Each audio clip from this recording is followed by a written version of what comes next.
जब हमारा देश आजाद हुआ, पीढ़ियों के इंतजार के बाद, लक्षावधि लोगों के बलिदानों के बाद जब आजादी की सुबह आई, तब कैसे कैसे सपने थे, देश में कितना उत्साह था। देशवासियों ने भी सोचा था अंग्रेज गए हैं तो अंग्रेजी कानूनों से भी मुक्ति मिलेगी।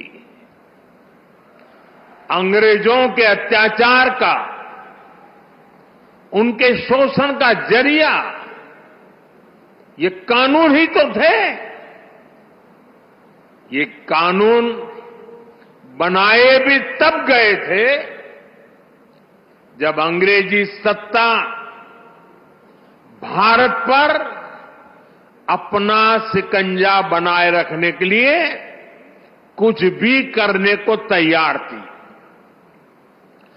1857 में, और मेरे नौजवान साथियों को मैं कहूंगा याद रखिए, 1857 में देश का पहला बड़ा स्वाधीनता संग्राम लड़ा गया।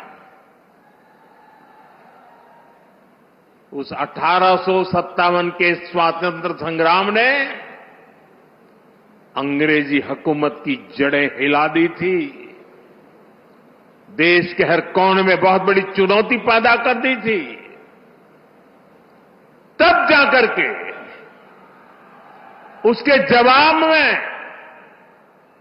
अंग्रेज 1860 में, 3 साल के बाद, इंडियन पिनल कोड यानी आईपीसी लेकर आए। फिर कुछ साल बाद इंडियन एविडेंस एक्ट लाया गया और फिर सीआरपीसी का पहला ढांचा अस्तित्व में आया। इन कानूनों की सोच और मकसद यही था कि भारतीयों को दंड दिया जाए, गुलाम रखा जाए। और दुर्भाग्य देखिए, आजादी के बाद दशकों तक हमारे कानून उसी दंड संहिता और पिनल माइंडसेट के इर्द गिर्द ही घूमते रहे,